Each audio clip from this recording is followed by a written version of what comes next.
Hey there, everybody. Welcome back to another episode of Queer Planeswalking Adventures, where I, Stalwart Ursa, lead you, delightful viewer, through the multiverse to see the pride and the queer joy throughout the various planes that we, as Magic the Gathering players, get to see and play through.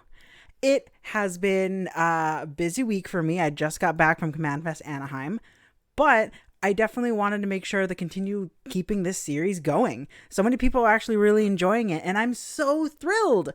There's so much great queer energy in Magic, both in the community and also especially in the characters. And not enough people know about that. And I'm so happy to be one of the people to be able to bring you that information. Per the usual, we are going to be going broad strokes little dives into seeing these different characters who are queer and amazing in their own rights, whether they be planeswalkers, which for everyone who doesn't know, planeswalkers are the quote-unquote main characters of Magic the Gathering stories. They are characters who, when they spark, they have a form of magic that allows them to planeswalk, i.e. going to different planes other than their own. So they have a lot of stories that typically hinge on them. So oftentimes of the characters in Magic the Gathering, planeswalkers are going to have the most story and the most history, because a lot of the stories when we go to different planes for different sets are going to hinge upon what are the planeswalkers doing in that world at whatever time period they're in. But we do have other characters that are just denizens of their various planes who have their own histories and lives. And while we don't always know a ton about them, I do try to do my due diligence in pointing out the wonder that is these characters. This episode, I'm wearing my delightfully modded shirt. Of course, I had to have my queer yearning Nissa for this venture that we're going on today, because we are talking women loving women. We are speaking of the Saphics. We are speaking of feminine love, the corner of queerness that I reside upon, because, man, I love women. This is going to include lesbians, bisexual, pansexual women. Truly, as long as it is a woman that loves or has loved other women, they're going to be on this list. There's actually a decent amount of Sapphic characters in Magic the Gathering. Again, much like my previous episode with the trans and non-binary characters, I've kind of compiled a list of characters to talk about that I can speak about. There are, like I said, characters who, while they're not planeswalkers, they've just kind of been mentioned and they just don't have too much to them, unfortunately. So I can't speak even in broad strokes too much about them. But I do have a delightful little list here that I think everyone's going to be very excited to hear about. And I'm just going to get it out of the way right at the top. I'm not going to be speaking about Chandra and Nissa. Chandra and Nissa are kind of the couple of the hour for Magic the Gathering. They just had big influence in the last 3 big arcs of storylines. So they're not going to be in this, if only because they were the kickoff episode for this. But again, acknowledging that Nissa, likely a lesbian, and also I would say you can read Nissa as part of the ace spectrum as well. And Chandra, pansexual. Love that for us. Amazing. Superb. If you're very curious about them and their history together, it's quite fraught. I would highly recommend checking out the video. It is on my YouTube channel. It is amazing. See them go from gal pals to gruel friends. It's such a delight. And now, without further ado, let's get this clam bake started, shall we? If you've been watching my series, you have seen that I have talked about a various amount of different planes, and in particular, I have stated that Kaladesh is one of the queerest planes in Magic the Gathering, and we are continuing that trend here. We are going to be planeswalking for our first Sapphic character in Magic to Kaladesh, of course. Kaladesh being a very Indian steampunk-inspired plane. And the first Sapphic on our list is Oviya Pashiri, Sage Lifecrafter. Oviya is an older woman, so I feel it was perfect to start off with her, because as a elder queer now, I am not an old guard queer, but as an elder queer, I am very informed of history, and I love keeping up with the queer history. And a lot of the freedoms that we have today were because of trans women of color and butch women who were at Stonewall and said no more and stood up for their rights that they had at that time and the rights that they should have, which allows me to be as butch and as queer and as geeky as I am now. So that's what made me want to start with Oviya. Oviya is a very fantastic character. She is a life crafter. A life crafter is effectively an artificer that works with metal but breathes magic into the metal to make it come alive in a way. So she makes small like foxes and stuff like that, and through the ages also mentored many artificers to do the same in Kaladesh. She did this for a long time along with her wife. We don't know the name of her wife. However, unfortunately, when her wife got very ill, she kind of stopped taking in tutelage and having people to teach, and tried to stay with her wife and keep her wife with her as long as she could until her wife did unfortunately pass. At some point throughout the various histories of Kaladesh, we see a Johnny Goldmane actually arrives on Kaladesh and becomes very acquainted with Oviya, and Oviya to the point to where they got super close that she just has him call her grandmother, which is super duper sweet. So we see actually in the Kaladesh set, the Aether Revolt, Chandra is going through a lot of situations where at that point Kaladesh was very against fire magic.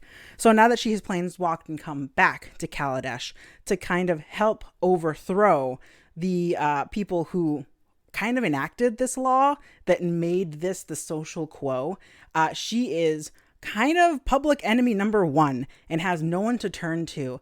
And her father, unfortunately, has just been killed. So they go to Oviya. The Gatewatch are able to go to Oviya, and Oviya knows Chandra from working with her parents as a stop on the underground Aetherborn Railroad, helping people who were Aetherborn, individuals that were made of energy, get to and from different places in Kaladesh, because this council, this regime on Kaladesh at this time, deemed that these people were also not to be treated like typical people. They were not to have rights. And Oviya was very much against that. So Oviya worked with the Nalars and with Chandra, because Chandra would often do little drops for her parents, to make sure that she can help people as much as they could. And during the Aether Revolt, Oviya was whom Chandra and Nissa came to because they could not find Chandra's mother, Pia. And Oviya, one, sheltered Chandra and Nissa in their time of need, and two, outright told them that no matter what, they were going to get Pia back. And truly, that was just some big old guard. I have lived through some stuff, and I will not be taking this totalitarian regime any longer energy.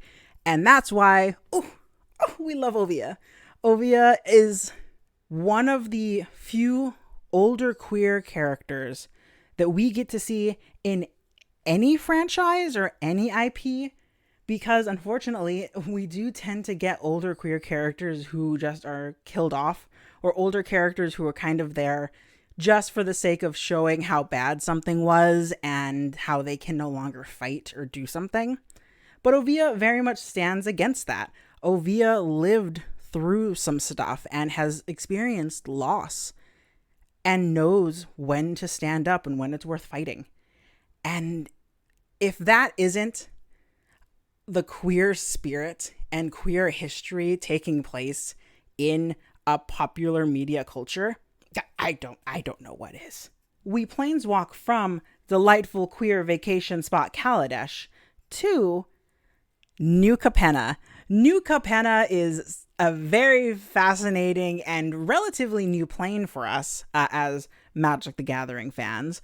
It is very 1920s high fantasy inspired. So it is the 20s with mob bosses and gangsters, but also fairies and magic and goblins and devils and fantastic things all living in a giant city with the echoed history and perhaps still living history of angel influences everywhere. And it actually straight up does look like Manhattan. Like it just looks like high fantasy Manhattan, and I love it. New Capenna is a place that is divided, or was, but at this time, for our sake of talking, was divided into a giant power vacuum that was shared between 5 different gangs. Today, we are going to be talking about Errant, street artist. Errant was the likely adopted daughter of Maestro head boss man himself, Angelo, and his wife, Serena. There's not too much known about how Errant came to be here. I logically assume that she was adopted because Errant is listed as a human, but Angelo and his wife were both vampires. Angelo being, of course, the head boss of the Maestros being the vampire assassin gang of New Capenna. Nevertheless, there's been so much back and forth on if Errant is biologically their child or adopted. I just lean with adoption. That's the queer history for a lot of people. And you know what? Adoption is absolutely valid. Errant is a street artist. She knows how to get in and out of different areas and different factions very well, because a lot of different places in the city were kind of divided up into quadrants depending on the gangs that were there and more prevalent. So she knew to get her way around very well, and also was known to be quite enthusiastic with a spray can. She was very good with tagging and loved the beauty of art and what art could do for an individual and what it could help you say. And that actually got the attention of her wife, our second New Capenna queer on this list, Parnasse, the subtle brush. Unlike Errant and the street art, Parnasse was more of a traditional painter. In fact, one who was so highly sought after because as a vampire, vampires can't see themselves in reflections. They take their magic very seriously, just as you would take your visage very seriously. So Parnasse was one of the higher rated artists for doing portraiture, because if vampires cannot see themselves, they cannot appreciate their beauty. But unlike a lot of typical portraiture, Parnasse would use subtle illusion magic to be able to really hone in not just on how her subjects actually physically looked, but how they wished to actually be perceived. So she was highly sought after in the art world. And through Parnasse's own vivacious work and Errant's own can-do attitude, and also, frankly, how high up she was in the family for being the daughter of Angelo, these two often brushed shoulders and continued to get closer and closer and closer until romance bloomed, and much like the fangs on a vampire, they both were pricked with the love to be unified forever. And they were arranged to be married. Parnasse was hurt during their wedding, and Errant was unsure of what was happening. Parnasse trying to keep a lot of things from her wife, but in the scuffle of everything happening at that wedding, they survived and had to deal with the fact that Atraxa of New Phyrexia and Elish Norn's armies began her attack on New Capenna during March of the Machine. And now Parnasse and Errant, barely just married and also having just survived this hit on them during their wedding, have to now deal with the fact that the Phyrexians are invading New Capenna, and Errant has to deal with the fact that her father is completed before her very eyes. We see Errant and Parnasse becoming a hinge point for a side story during the New Capenna storyline, in which they join a rebellion to stand up against the Phyrexian invasion on New Capenna, a rebellion that is comprised of many different people from different gangs having to throw aside their initial beef that they each have with one another to survive and to get ultimately all of their homes back. And it's through doing this that Errant and Parnasse are very integral, because they use their art to be able to make sigils for people to see throughout the city, and any survivors can meet up at different places, work with people that they find, with angels that they don't know are protecting them, like Giada happening to be there at all times, helping Errant. They are able to help the rebellion turn the tides and get on equal footing, help stand with the rebellion, and say they will not go into that dark night quietly. And New Capenna is saved ultimately because of this delightful married couple and their renegade friends. And that is some high queer energy. You love to see it. From the streets of New Capenna, we planeswalk back to a plane that we spoke of in the first episode of this series. We are going to Innistrad. Innistrad, of course, being the high Hollywood horror plane. Thinking of monster movies and zombies and vampires and anything stereotypically Transylvanian, and dark gothic angels and cathedrals, and more vampires. That is all encapsulated into what Innistrad is. Of course, humans live on Innistrad, but humans have typically a rough go, having to survive all of these different factions and beings and creatures who themselves are also trying to survive. So it's a bit rough. However, you have characters like Adeline, Resplendent Cathar, there to make a name for humans and stand up for their survival. Adeline is truly tall, dark, and handsome, to the point to where even one Chandra Nalar notices during the wonderful two-set story of Midnight Hunt and Crimson Vow, both of which were actually written by delightful author and big queer herself, Kay Arsenault Rivera.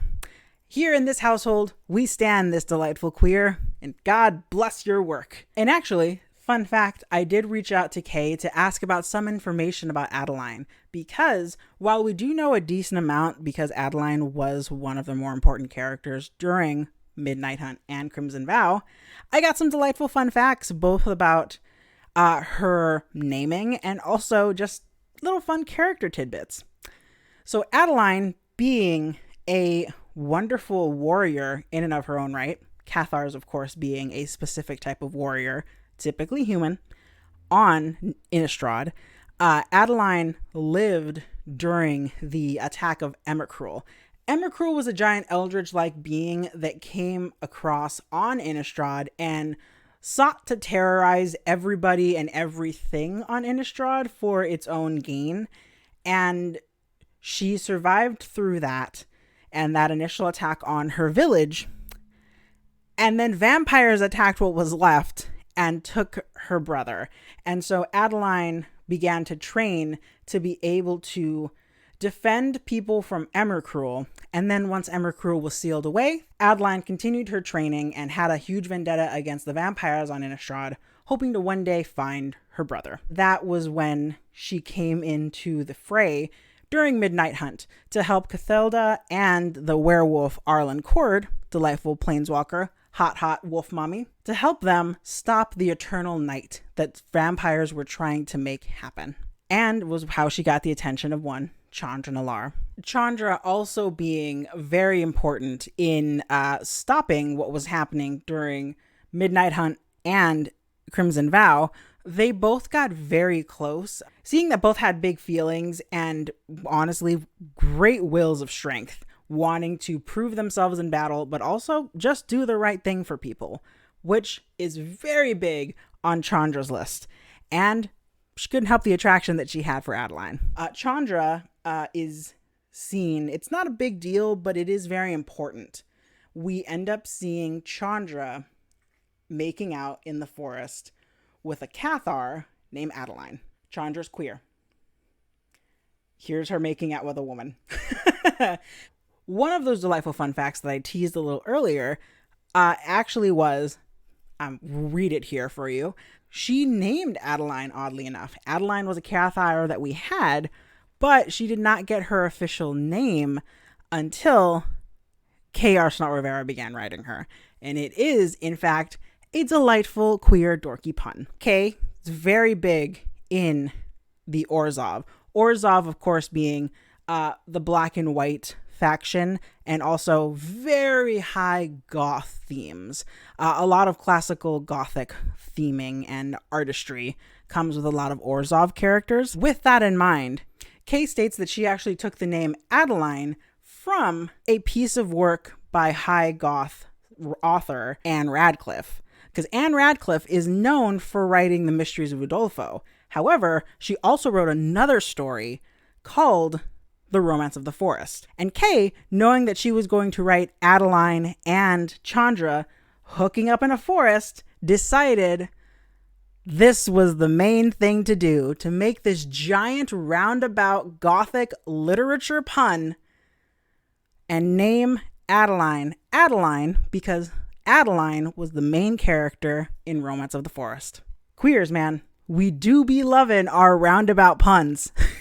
Another fun fact, I don't necessarily know where to put it, but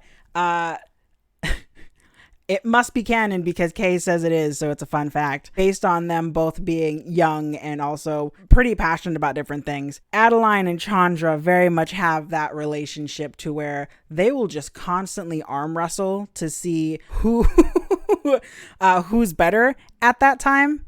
And come on, have you seen Adeline? Adeline wins with physicality all the time.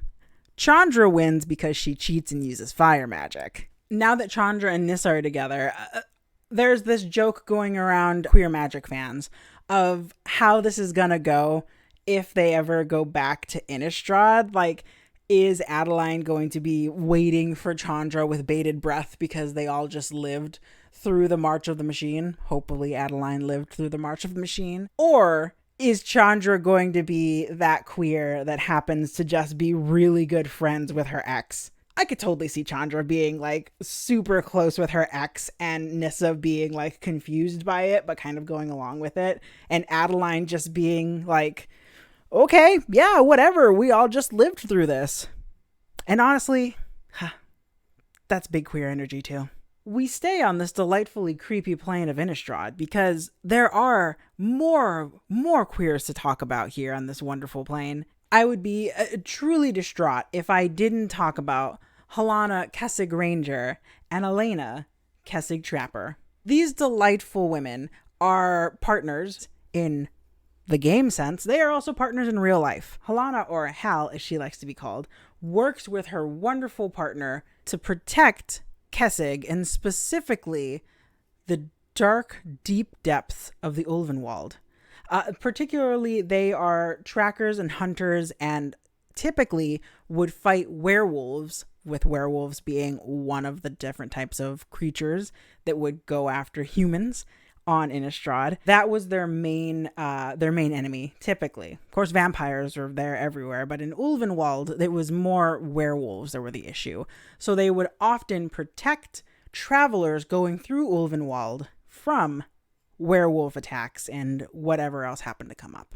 However, their story becomes very important, not only for the fact that they are just together in general, Eldritch Moonset, that Emmercruel, the giant eldritch being that I spoke of earlier, was on the attack during this point. They were actively fighting during this time.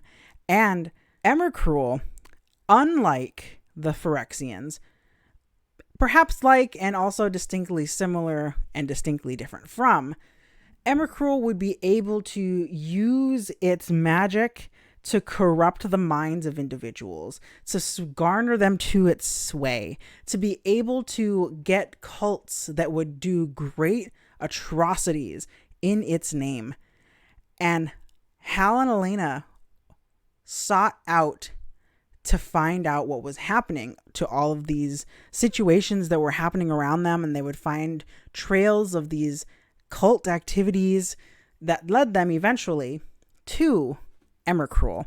And in fact, in the story, we actually see that one of them begins to have tinglings of corruption. They are almost so close to the precipice of losing themselves to the influence of Emmercruel and Emmercruel's magic. However, wonderfully, sweetly, romantically, and queerly, the love for their partner pulls them back, gives them a surge of will to be able to resist Emmercruel.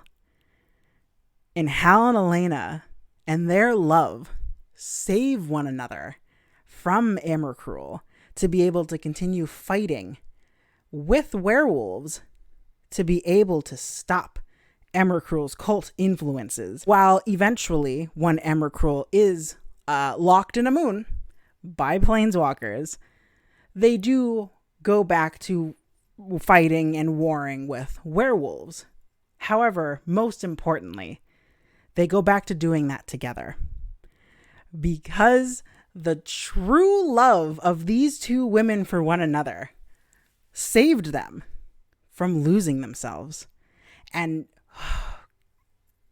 yeah, that's so cool. Admittedly, there was a misstep where at this point in time in Magic the Gathering, things were written more to be set forward as opposed to story forward. So the characters had their cards, Helana Kessig Ranger and Elena Kessig Trapper.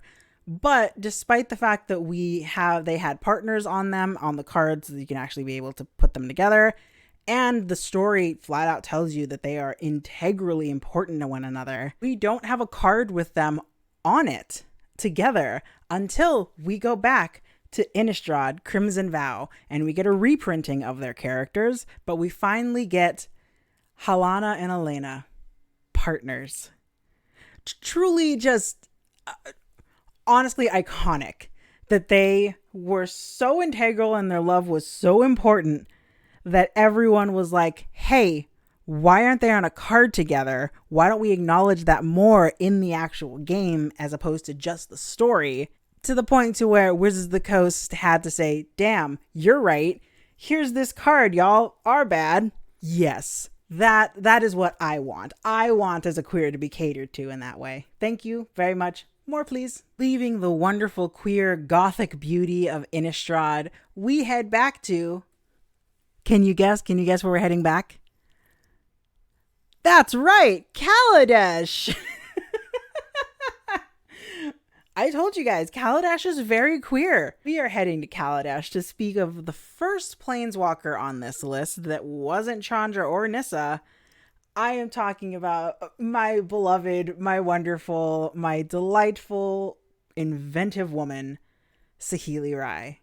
Saheeli is a human planeswalker from Kaladesh, specifically from Girapur. She is also tall, also dark, and also gorgeous. She and Adeline have a lot in common. She is known for being very optimistic and very competitive, while not to a fault. She wants to push and get the best out of people. So she is known for being one of the best engineers and inventors of her age, trying to pull things out of her fans and also her rivals, because if they're each pitting for being the best, you can get so many wonderful ideas out of everybody. Her magic in particular, while she's very smart and has a lot of the attention of a lot of blue mages, of course being a very knowledge forward and knowledge centric, she uses her magic to manipulate metal, almost like a metal bender, to be able to create wonderful inventions and creatures and automatons and thopters throughout Kaladesh, making a huge influence with everything that she is able to do. While she's not particularly strong in linguistics, she is quite a sight to behold in regards to coming up with something on the fly and making something wonderful and beautiful and grandiose out of nearly nothing. Saheeli, being a planeswalker, of course, as I stated earlier, is going to have a little more history than the other characters who were just typical characters in their plane. We know her parents' names. We know that she has 3 sisters. We also know that she was the youngest ever to be initiated to the Girapur Institute of Science and Arts. It's actually at the Institute that she ends up meeting her friend Rashmi, who would later do something wonderful and terrifying, something that Saheeli would disagree with. Rashmi would use different forms of metal together with aether energy. Aether energy, of course, being like the Aetherborn. There are Aetherborn who are made up of this energy, and then there is just pure aether energy. And Rashmi would use specific types of metal and aether energy to create an aether teleporter, something that could connect different places between the blind eternities. The blind eternities, of course, being what we call the space between planes. So you don't specifically know of what's on the other end of it, but think of the wonders that could be there. And that's kind of in the way of Jurassic Park. You think about whether you can and not whether you should. And Saheeli has the whether you should mentality, despite the fact that she loves the thought of progress and pushing to be the best. She understands that there can be a limit and there should be a limit, and disagrees with Rashmi doing this. She's completely right about that, because Kaladesh is visited by another planeswalker, Tezzeret.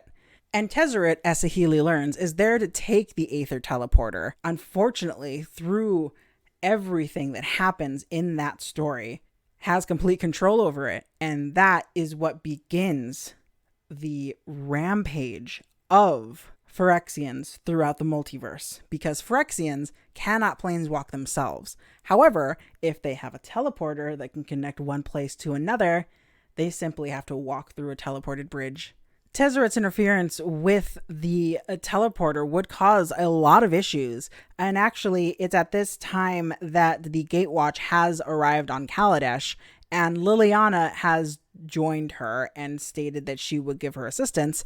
And so Saheeli is able to get to her friend Rashmi, who at this point has been entrapped by Tezzeret because he's trying to steal her invention. And the planeswalkers of the Gatewatch, as well as Saheeli, are able to fight him back and destroy one edge of the Aether Bridge that he has created.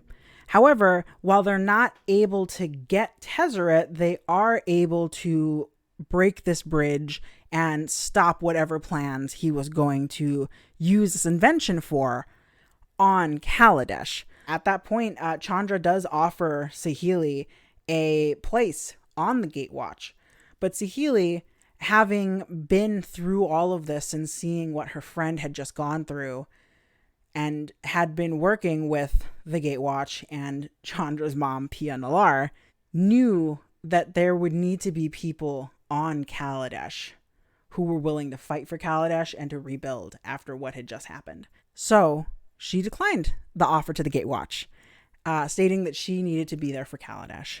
And it was because that she declined the offer to join the Gatewatch that she meets someone very important to her. Now, I love all of these characters that I've spoken of so far, but it's now, of course, time to talk about my absolute favorite planeswalker, Huatli. To talk about Huatli properly, we have to planeswalk away from queer Kaladesh to head to Ixalan, where Huatli heralds from. Ixalan as a plane is highly Latin America inspired, specifically like Aztecan and Mayan inspired, with a sprinkling of the Spanish conquistadors in the form of vampires, who are vampire conquistadors. And much like how Tarkir has to live with dragons, Ixalan lives hand in hand with dinosaurs. Huatli, being born to commoners, rises among the ranks in the Sun Empire for when she goes to school, because people start figuring out that she is very articulate and very, very good with words and singing, and then has a connection with dinosaurs.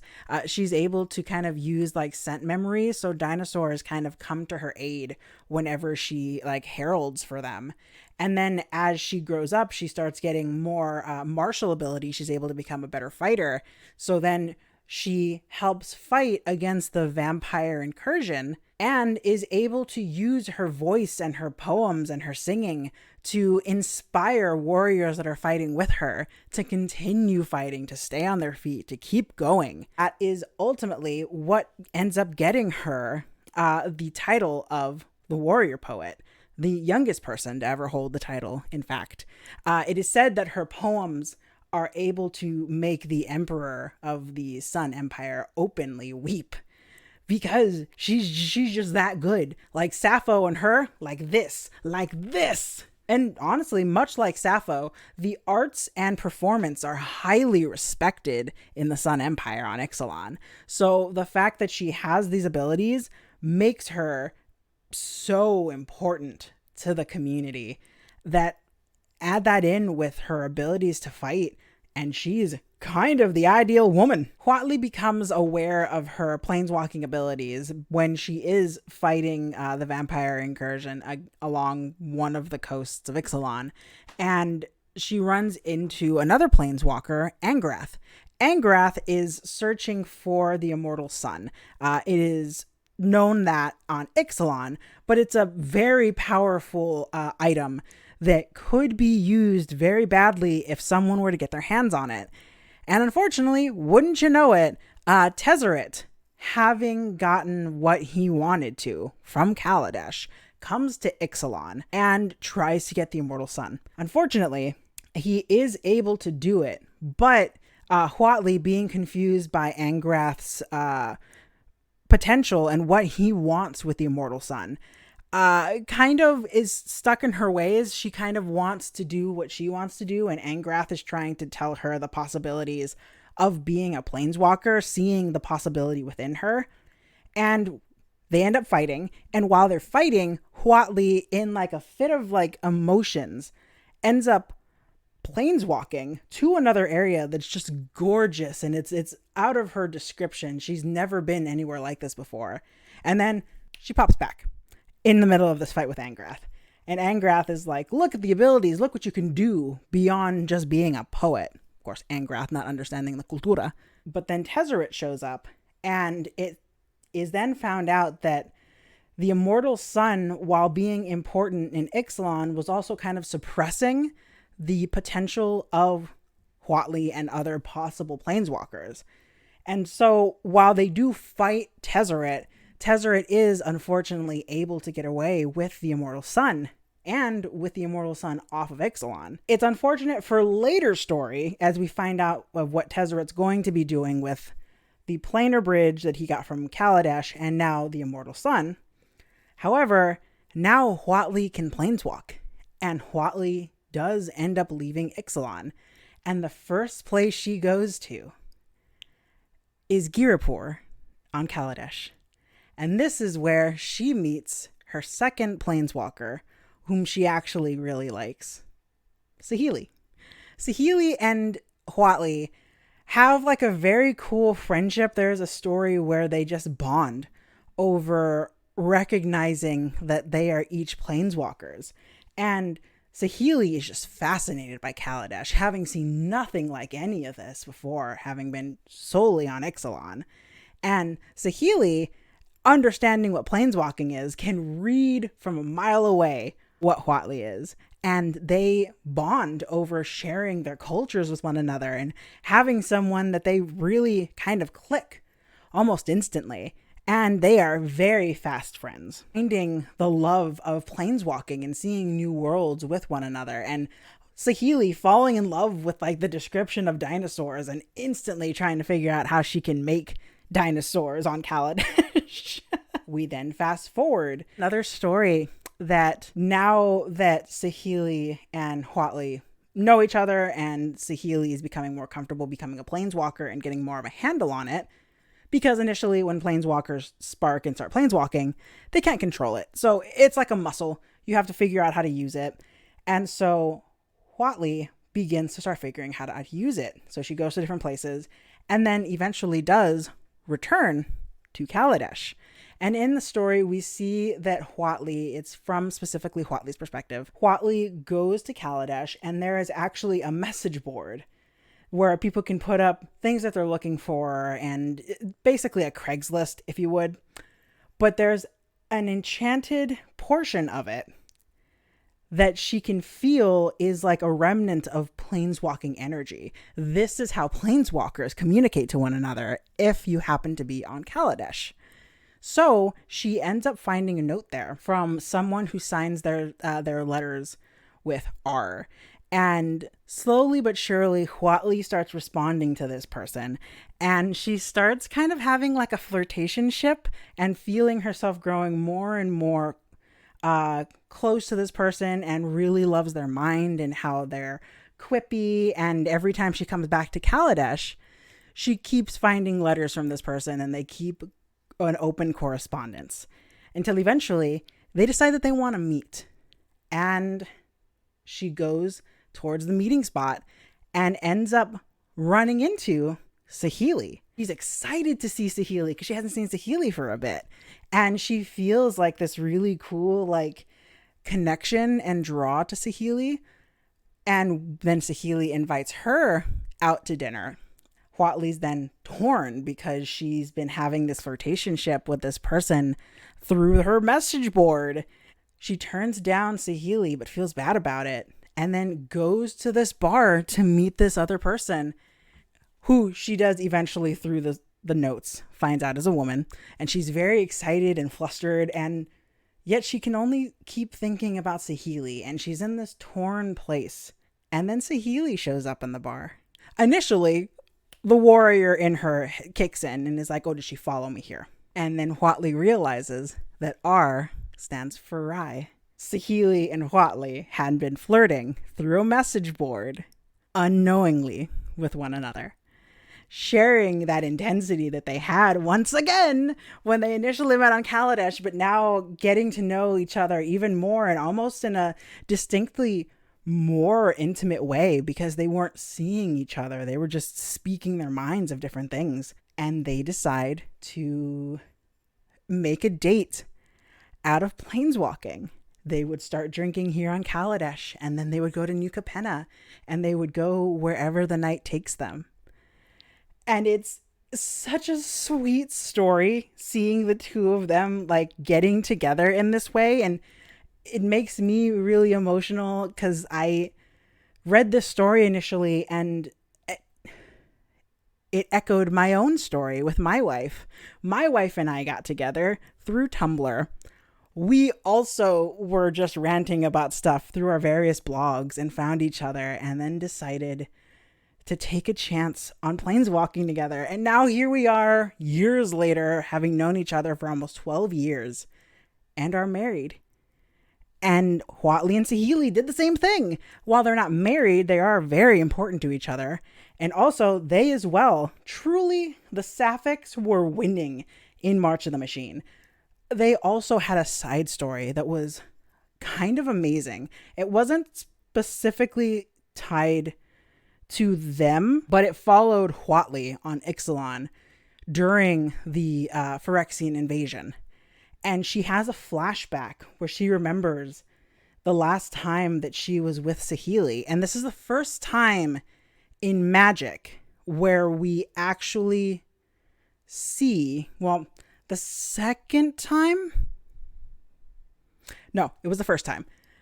The second time happens pretty close. A lot of things happen in March of the Machines in terms of romance and intimacy. Huatli's side story on Ixalan is the first time that we see any implication that romance and intimacy can go beyond the initial, yay, flirty, we're great, and then maybe a kiss.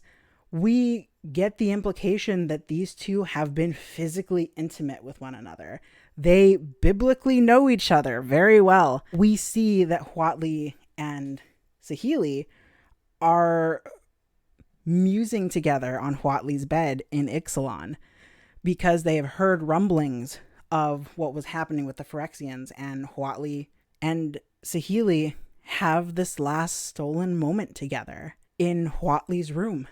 And Saheeli is just kind of asking Huatli if things are going to be okay. And Huatli, while being a poet, is also a soldier, and he tells her the soldier response of, yeah, maybe if we try. But then Saheeli appeals not to the warrior in Huatli, but to the poet, and asks her once again if things are going to be okay. And Huatli is just overcome with emotions of this woman who she loves, maybe the last time that she's able to see her. And she tells her what she thinks is a lie. at that moment. And she tells her that, yes, things are going to be okay.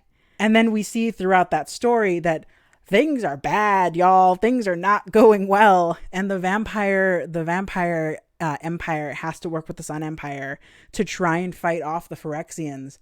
And as a last-ditch effort, Huatli tries to call upon the god dinosaur, Zakama. And it takes a while, far longer than it should. But Zakama does come to their aid, fights off a Phyrexianized Atali, another high-tier dinosaur, and is able to turn the tides for them. And Huatli revels silently in the fact that she did not tell Saheeli a lie, that things are okay. For now. We don't know what has happened to either of them. We don't know if either of them have lost their spark, if they are locked on their individual planes away from one another. I would assume so. There is a card. It is the Golden Thoptrix. Saheeli, in March of the Machine, we see that Saheeli, having talked to Huatli about Ixalan, having been to Ixalan herself, has used her power and her inventive skills to make a failsafe for Kaladesh. The failsafe, of course, being a literal dinosaur army. Saheeli makes dinosaur constructs to fight off any waves of enemies that she deems are necessary. So she's able to buy people of Kaladesh time to flee and to get to more defensible positions because of these dinosaurs that she made, because of the love that she has for her girlfriend. In the Aftermath set, we see through a card, there's not too much stories, unfortunately, in Aftermath, but in the card, we see the Golden Thoptrix, I believe is what it's called. And the flavor text states something along the lines of, you know what, hang on, I'm going to look this up. Okay. In March of the Machine, there's a card. Unfortunately, the stories don't tell us much. There's only two. One's very queer and very important, and the other one is about Nahiri. But we get a card in March of the Machine Aftermath that is called the Gold Forged Thoptrix. And the flavor text on this card reads, "Worlds apart, Huatli builds a device that Saheeli would have been proud of." So we see that similarly to how Saheeli builds dinosaurs because of the love that she has for Huatli and the inspiration that she got from Huatli to make those devices on Ixalan after everything that happened in March, Huatli builds a dinosaur in the style of a Thopter in Kaladesh because of how inspired she is by Saheeli, and I love them so much, and I get emotional whenever I talk about Saheeli and Huatli, because while they are not at the forefront of stories like Nissa and Chandra are, they're still so very important and written so well, and I get emotional, and oh god, I love them. I think Huatli's already my favorite planeswalker, but then you get her relationship with Saheeli, and I'm done for. Stick a fork in me. It was really doing the research for this episode in particular that got me so excited to do this for all of the queer characters that I already spoken about and the queer characters I'm going to speak about in the next episode, because there are so many wonderful characters in Magic the Gathering that people can relate to, that people can find something to love about, something that inspires them and something that reminds them of their own situations in a way that Huatli reminds me of mine. I began playing Magic the Gathering around Ixalan, and honestly, I had a terrible pre-release during that set. It is truly a wonder that I have continued playing Magic. However, in that pre-release, as awful as it was, my dated card that I pulled was Huatli, Dinosaur Knight. And I remember being so excited to see a character that looked like me, that looked like people that I knew. And I stuck with it. I stayed at that pre-release. It was awful, but I stayed because I was excited about the set and Huatli. And it took me a year really to get back into Magic, but I did slowly but surely because it was something that I could bond with my girlfriend at the time, my now wife. It's something that we could bond over while we weren't living together, while we were on our own individual planes away from one another. It was something that we could get packs every so often and crack them open together through Skype at the time. And that's how we stayed in contact, and we grew together through her teaching me Magic and me continuing to love the game slowly but surely, finding my own things to love about it. And then when I started really kind of finding my own footing and building my own decks, my girlfriend moved across the country to live with me, and I tuned back in to pay more attention to the stories. And I got the story of Huatli and Saheeli flirting with one another through a message board, and then realizing how much each cared about one another, and them falling queerly in love. And it was so similar to my own story that it still makes me super emotional now. And that's kind of the wonder of Magic.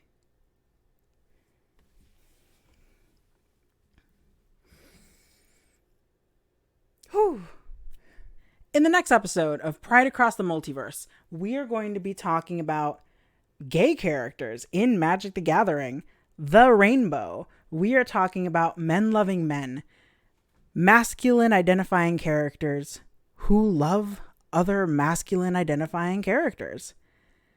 It's truly amazing, and I'm excited to do this and the research that I have going, because while there are a lot of queer characters, unfortunately there are not enough queer masculine characters. And as a lesbian who gets to eat so much based on this delightful video that you've just watched, I want to put more attention on the fact that yes, we do have gay characters. I would like more gay characters. I would like more queer masculine characters. They are just as important as Saphics. And they are just as fulfilling and wonderful to write and wonderful to see their stories happen and unfold as the Saphics. And I can't wait to talk about them with you guys. Along with the Men Loving Men gay character episode next Friday, I also will be dropping that one-shot spin-off episode sometime in the middle of the week. I'm not sure when, but it will be before the Friday, because I want to get all of these episodes in during the month of June. That is my goal. I am trying very hard to do it. And that is going to be it for this episode. Thank you so much, everyone, for watching and for continuing to watch this series. I have had such an amazing response to everyone loving this video series. It's been a little passion project of mine, and I'm so happy that people are enjoying it. So if this is your first video, hi, hello, welcome. I hope you enjoyed it. Go and watch the rest of the videos. As of this video, I have also made a playlist, so you can actually start with Gal Pals to Gruel Friends and watch the rest of the series, because I want this to be up on my channel in perpetuity. And as you can see, I've lit myself better. I am learning. Obviously I'm gay, so I have a lot of gay audacity. So I have been teaching myself as I grow on making videos. I hope it's better. Please let me know down below if you've enjoyed this video. Let me know who was the favorite of the characters that I talked about today. Did I miss anybody? Is there anybody you're super interested in learning more about? Please let me know down below the doobly-doo. And also you'll notice in the doobly-doo, I do have my Ko-fi. I am going to be starting fundraising for a better camera. I love the camera that I have, but I do acknowledge it is not the best quality. So as I continue doing more videos, which I will be doing more videos after the month of June, I want to just start getting better and better and better. It's only up from here, y'all. Even the planeswalkers have their down points, but everyone starts somewhere. And with my queer audacity and my knowledge of the Planewalkers, we're going to go far. And I'll see y'all next week.